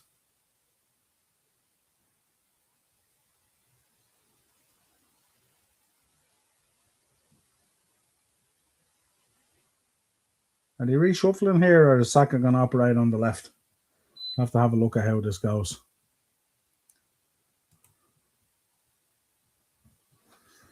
I think it's very hard to judge the boy Keith. We know he's carrying an Achilles issue there. You know, he's a very very good player. He's a very very good player. Remember, he's being hampered by this Achilles issue that just needs to be dealt with. You know, it's a bit like Cole Palmer as well. These are very very good players when you see them play. Just being held back. He's still a little green, but that's what you get with young players. Yeah.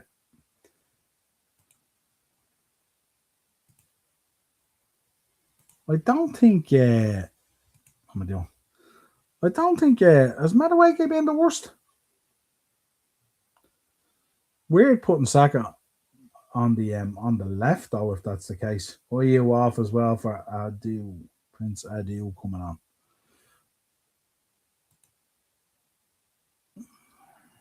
You going off? It's going to look an icon for them, isn't he?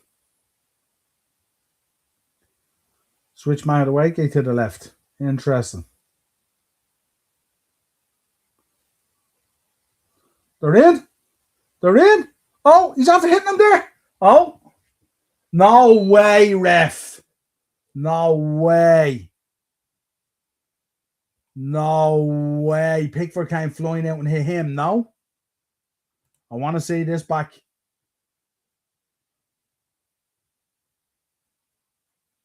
I don't know about that. That player put the ball past him. No. Pickford's after flying out and just booting this player. How is that a free kick to England?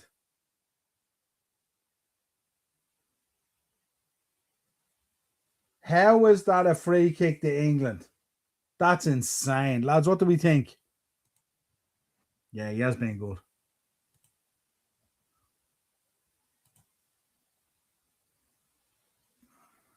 You think?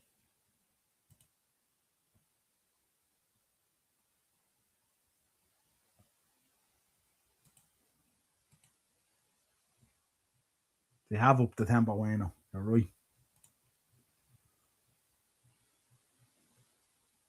I just hate Pickford, Ted. Good reason.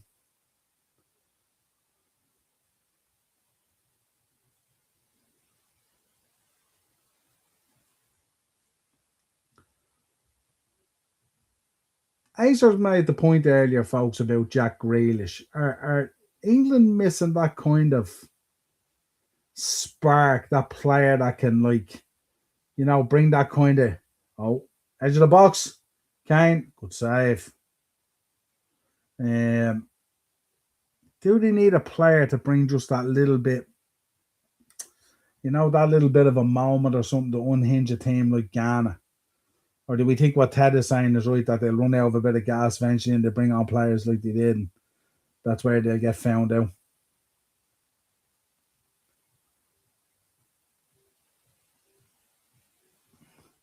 Ghana now just smashing into players now, aren't they? 70 minutes gone, folks. This is like, England are going to have to deal better.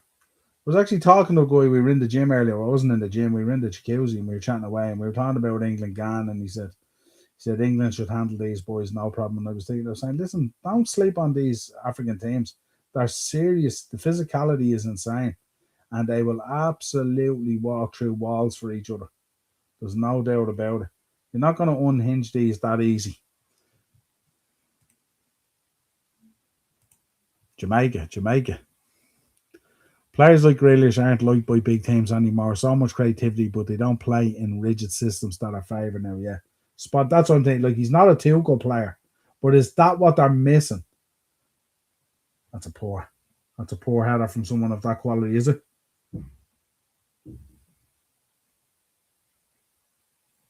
That's not great from Saka.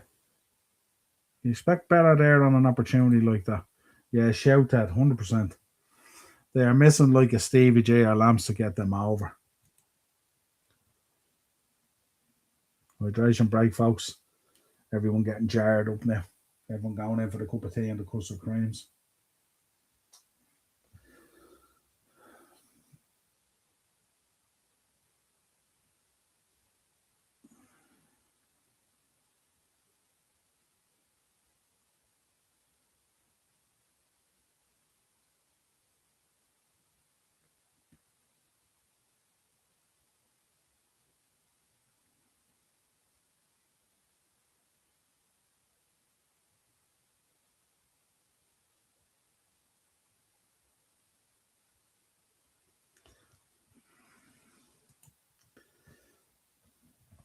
True. I was thinking more of Beckham. I was thinking more of Beckham than either of those two.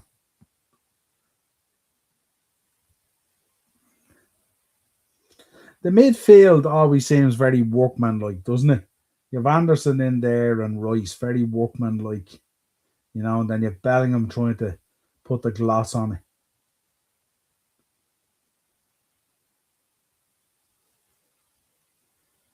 Feels like a kind of a sensitive midfield, doesn't it? Do they need it in a game like this? Do they need to have both a Rice and an Anderson in there in a game like this? A Manu could come in here now and unlock this game.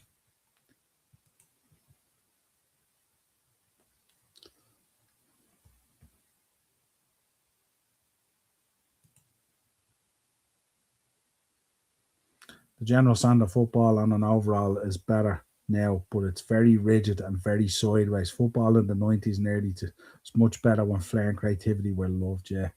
Street ball, Ted, isn't it? Street ball we want.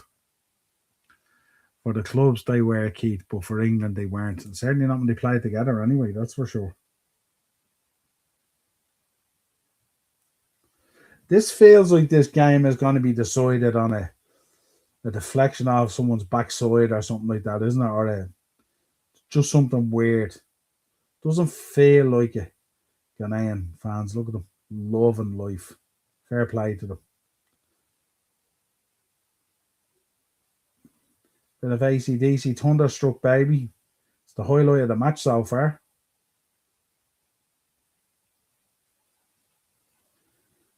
Rogers coming on. Who's Rogers coming on for? There you go. There's the answer. We just spoke about it. There's the midfield a bit too negative. Eberechi SA coming on for. Is he coming on for Bellingham? Is it? No. Rogers coming on for Bellingham. Is it? Elliot Anderson coming off for Eze. So he's rolling the dice here too, going more positive. And that's the way it should be. You don't need that level of, not negativity, but that kind of safe play in the midfield against Ghana. You need players on that'll open up. This will be interesting. So Eberiche Eze on for Elliot Anderson and Bellingham going off for Morgan Rogers. It was heavily linked with Arsenal. Heavily linked with Arsenal. They do. What's your favourite, Ted? What's been your favourite England midfield down through the years? What's the one that you looked at and you thought, I like that midfield? What's the one that sticks out?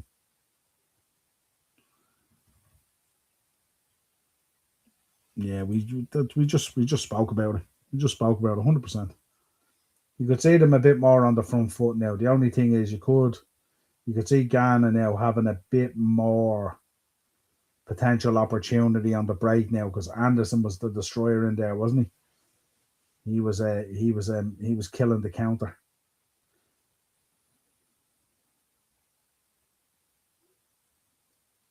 Smash up the likes, folks, as well, will you? Smash up those likes. Make sure you're subscribed as well and hit that bell notification button. 75 minutes gone here, 0-0. Tell me, Keith, maybe you were right about these games I'm picking. I keep on picking what I think on paper look like really good games. What do you think?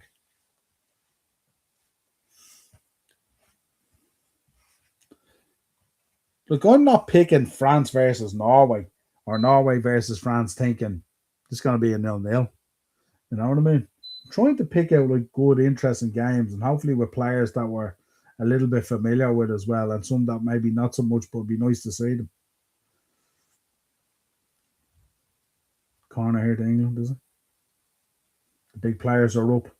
This is where Ghana now have to look more resolute.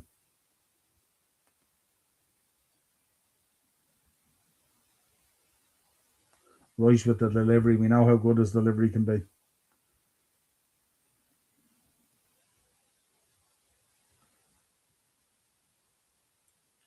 Oh,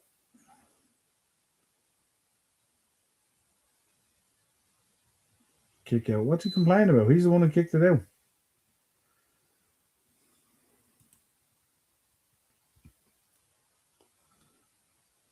Yeah, it was interesting. Do you know what I watched and it was really good, folks? I don't know if you watched that stick to football with Tom Brady. I thought was excellent. Really, really good. Check that one out. Proper filthy mucky football pitches, bring them back. Those days are gone. Those days are gone. Not at this level. I actually can't think of an England midfield I thought was great. Yeah. That's why I asked the question. I asked the question, when has a midfield been at its most complete? Funny enough, some of the better England midfielders or some of the better England midfields that we've watched down through the years has been when they haven't necessarily performed well. They have had some really decent midfields, but just I give them a penno, make it interesting. Maybe picking the games where teams are going to get spanked is the way to go. Well, I kind of did a little bit of that as well, remember. I watched clips of it and it was really good. No, comparing Bill and Fergie. It was a really, really good, really enjoyable podcast. And great to get the mindset of a guy who's like, in terms of within his chosen sport and stuff like that, absolutely elite, you know what I mean? So it was interesting to see his mindset. And when he was talking about every day I went in and this was the mindset that I brought in all. And you could see Kano was loving it as well. If you look at Kano, because Kano was that guy as well, remember? So you know what I mean? Very, very impressive to hear. He had a lot of really good things to say for his peers as well and all, which was really nice as well. And he was talking about how good he's on about Aaron Rodgers, wasn't he? And Eli Manning and a few of the others, Patrick Mahomes, obviously. Peyton Manning as well, of course.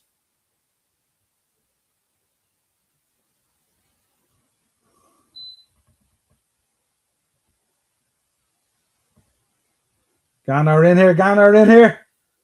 Oh, he took too long. Oh, oh. It's going to be looked at, is it?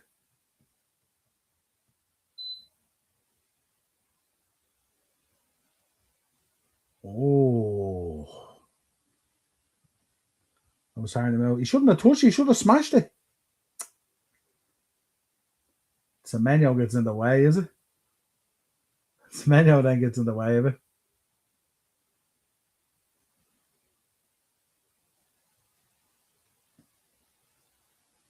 God, they were at 6s and 7s there, weren't they? This is the danger now on the break, isn't it?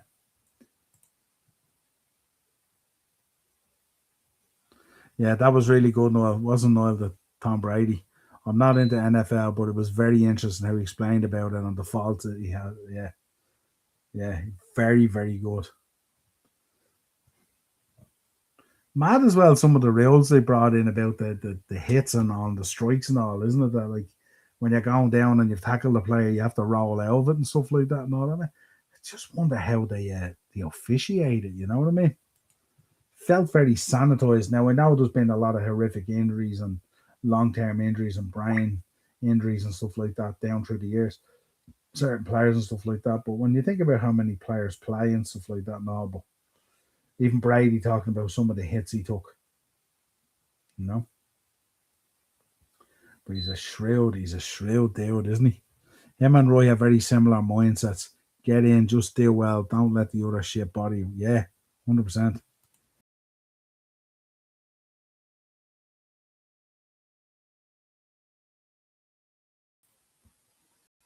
100%.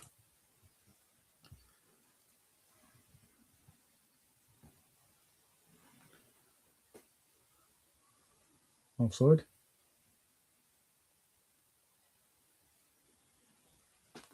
10 minutes to go, folks. 10 minutes to go.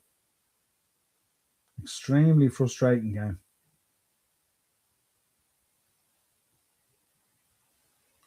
Should have just ran onto it there and smashed it into that far corner, shouldn't he? Like, why take the touch? Pickford's miles out and stuff like that and all. You could have that when you ran, just run onto it and bang it. Make a name for yourself. Become a superstar.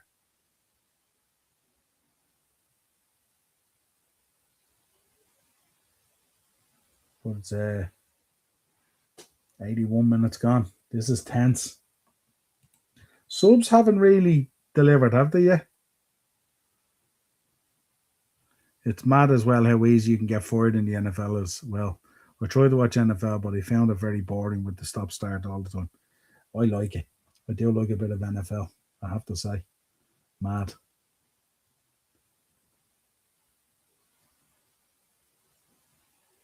I am lost the more I see that how Conza didn't give a penalty there. Yeah,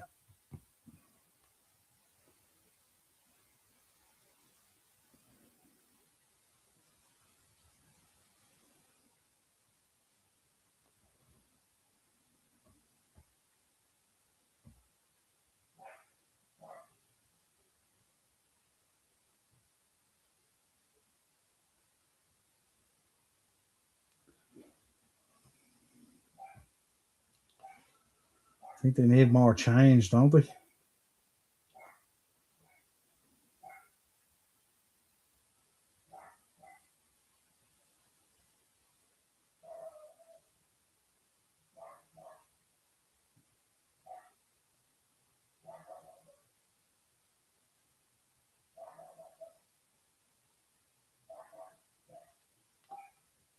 Dealt with again. That's silly. Rashford on.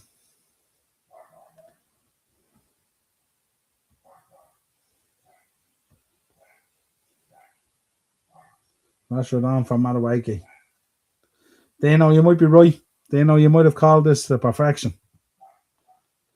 Rashford coming on.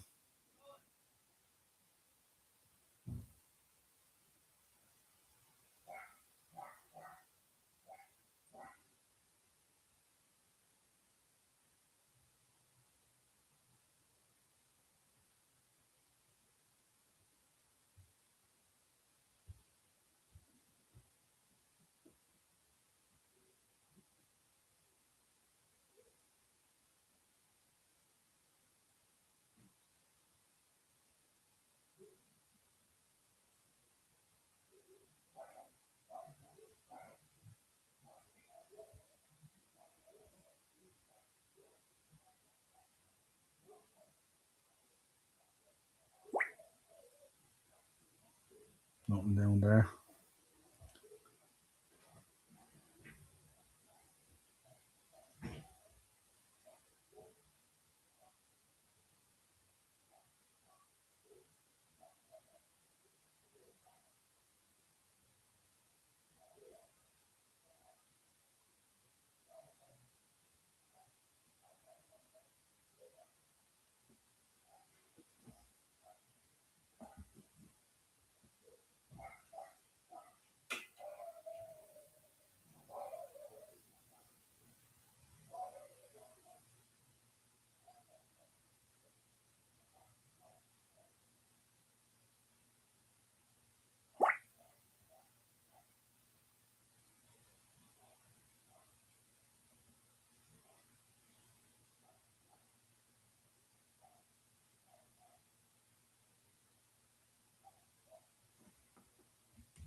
I don't know about that, Keith.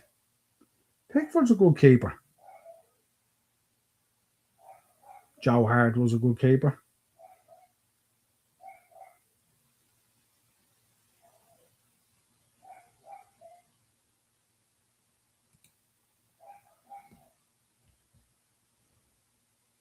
Ball in. Dealt with again by Ghana. Out on the right with Saka.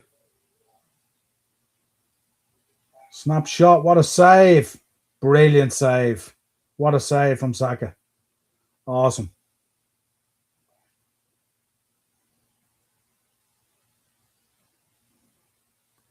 It's taken 86 minutes for a player to cut in like that and try and do something.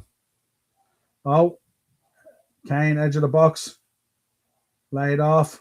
Ball in. Oh, off the post. Oh, and smashed it over. Oh my God, O'Reilly hit the bar and then came at the goal, smashed it over. Yeah, it's a show, isn't it? It's head. Yeah.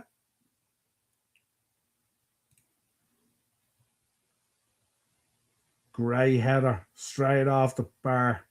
Out the Kane, smashes it over. Absolutely. Especially the season he's had, Ted.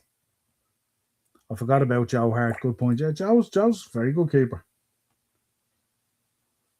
What a save. Great save by the Ghanaian keeper.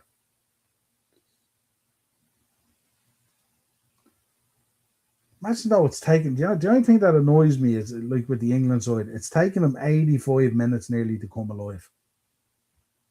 Like that's insane. And that's why when we sit here and we talk about ball, we don't believe necessarily the hype that we're hearing from ex-England players and pundits and stuff like that and all.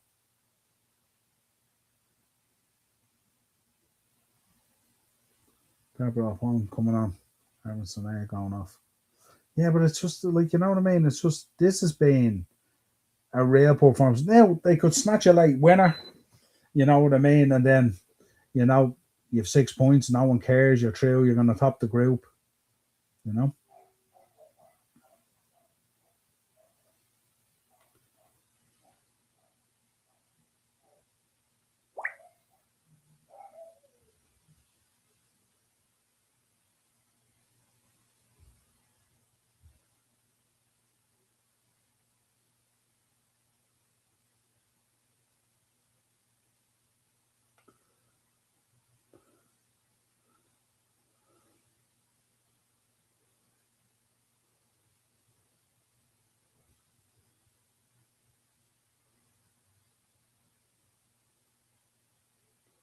This has opened up this last few minutes here.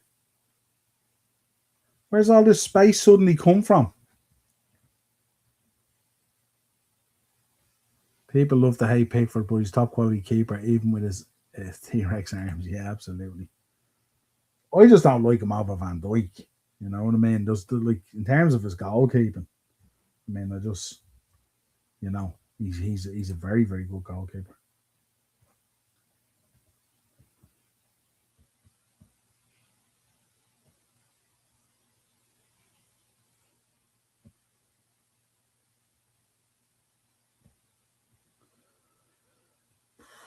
What are we thinking, folks? Is this going to run out?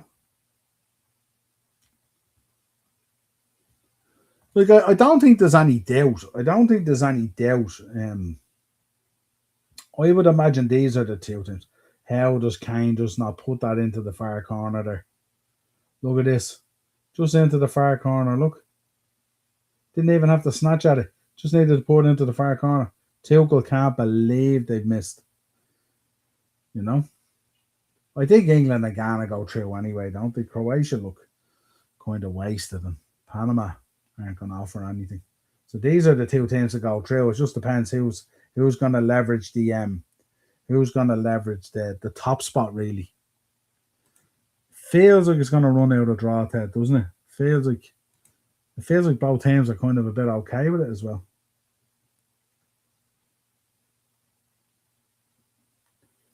6 minutes. We're in the 91st minute. 6 minutes, folks. 6 minutes. Can one of these teams grab a late dagger? What do we think?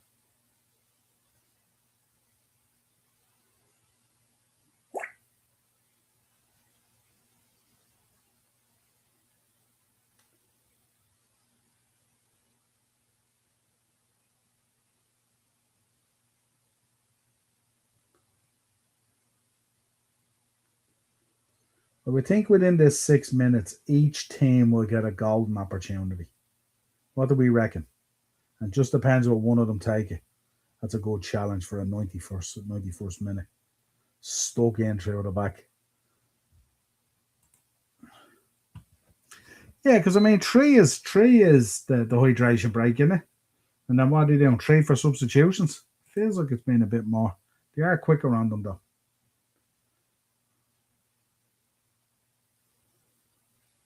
Boy has only come on. He's done well there. Corner to England here now. Ghana need to be on this here now. This is not like we don't want to see like the Ivory Coast versus Germany or night where they play out of their skin and then they leave with nothing. This is a big moment you feel for England. Could they do something here? Harry Kane would be sick he missed that chance. Now that's we have an aircon thing here, but it's sometimes it has a mind of its own. It's a button going off.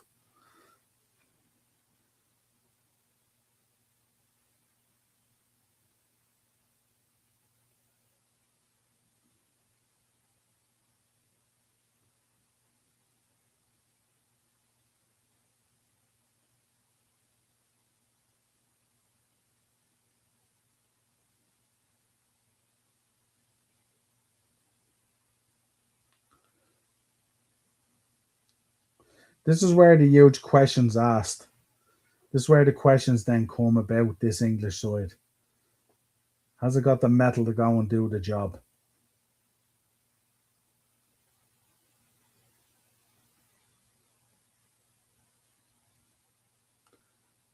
This is unbelievable. This is now Ghana digging in here.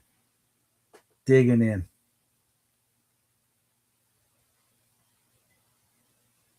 3 minutes to go.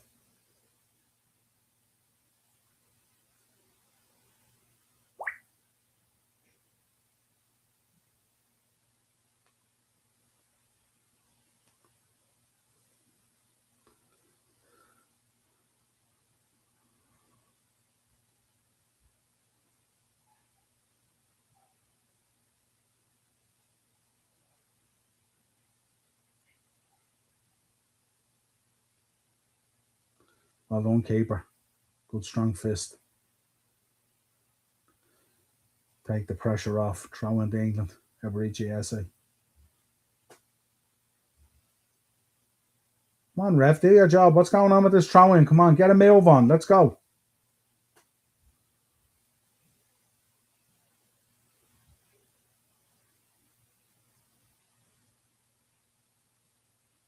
Ghana have withstood a lot of pressure, haven't they?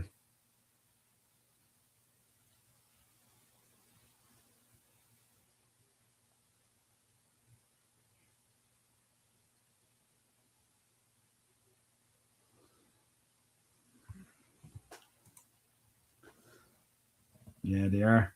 Normally they've better delivery off the corners, Ted. Normally they're not bad. Ghana have done well, but 2 minutes ago now, if they drop it here, that's going to be a problem.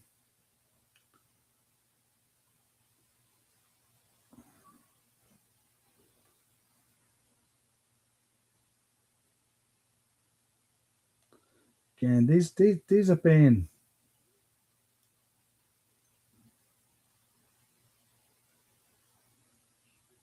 another substitution for Ghana. Baba on.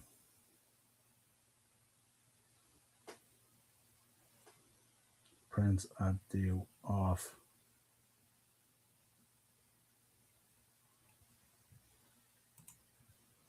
They have, Ted. Fairness. England fans there with their fingers crossed. Said it today. Don't sleep on these African teams. They're good. They'll dig in and do a job. Declan Rice to the corner. Again, dealt with again. Free kick out for Ghana.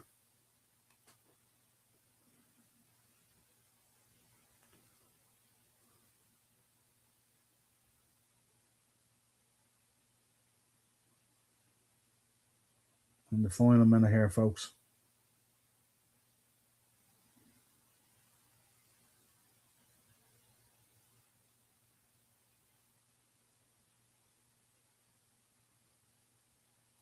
They both draw here, don't they? Both teams qualify. The game later is irrelevant.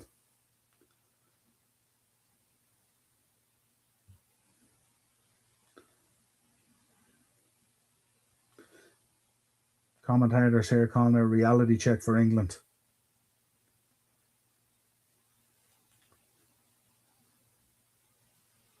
I think at times in their play, England just kind of coasted a little bit, don't they?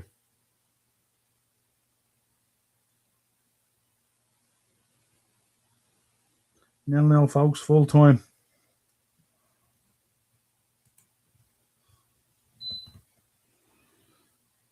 Prince only on. That tells you they just want the draw.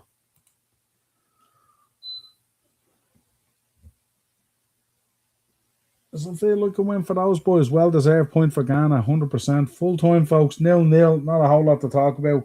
England 78 possession, Ghana 21. 19 shots to 2, 4 on target to 1, and 9 corners to 2. Harry Kane will rue that missed chance. But both teams qualify, I think, don't they, with a game to spare? I think, is it? Oh, no, they don't, sure, does it? Croatia win tonight, of course.